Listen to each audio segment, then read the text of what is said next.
1945 জার্মানির পতন ঘটেছে। দ্বিতীয় বিশ্বযুদ্ধ শেষের পথে হিরোশিমা নাগাসাকিতে বোমা ফেলে আমেরিকা ঘোষণা করল, আমরা এখন পরমাণু শক্তিধর জাতি। সারা বিশ্ব থরথর করে কাঁপে। কিন্তু ঠিক তখনই এক ভয়ঙ্কর রহস্যের জন্ম হল। আমেরিকা ভেবেছিল তাদের কাছে আছে দ্য আল্টিমেট বোমা, যা কাউকে তারা বুঝতেই দেবে না।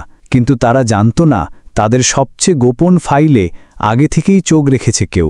গোপনে নিঃশব্দে পারমাণবিক বোমার ফর্মুলা পাঠিয়ে দিচ্ছে সোভিয়েত রাশিয়ায়। 1939 সালে আলবার্ট আইনস্টাইন ও লিও সিলার্ড আমেরিকান প্রেসিডেন্ট রুজভেল্টকে এক চিঠি লেখেন।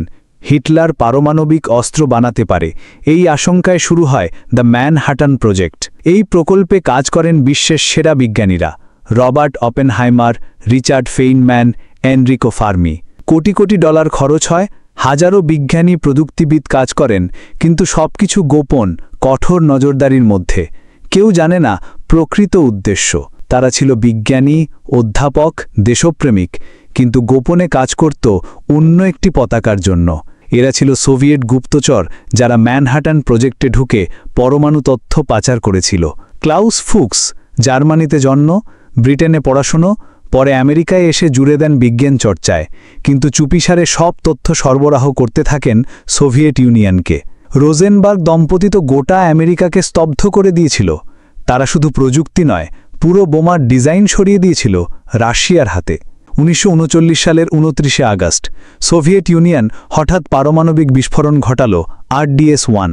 আমেরিকা হতভাগ। এত দ্রুত, এত নিখুঁতভাবে? আমেরিকা বুঝল তাদের সবকিছু চুরি হয়ে গেছে। তারা ছিল একা নিউক্লিয়ার পাওয়ার, এখন প্রতিদ্বন্দ্বী এসে গেছে। পরমাণু যুগে শুরু হল নতুন যুদ্ধ, কোল্ড ওয়ার। মার্কিন সমাজে ছড়িয়ে পড়ে আতঙ্ক। কে দেশদ্রোহী, কে গুপ্তচর? সবার সন্দেহ হয় সবার ওপর। শুরু হয় রেড স্কেয়ার, চালু হয় ম্যাকার্থি কমিশন। একদিকে পারমাণবিক যুদ্ধের প্রস্তুতি, অন্যদিকে ঘরের ভেতর শত্রু খোঁজা। এই ছিল কোল্ড ওয়ারের সূচনা। ক্লাউস ফুক্স যদিও দেশদ্রোহী ছিল, কিন্তু তিনি একজন অসাধারণ মেধাবীও ছিলেন। তার দেওয়া নীল নকশা দিয়েই রাশিয়া এত দ্রুত বোমা বানাতে পেরেছিল।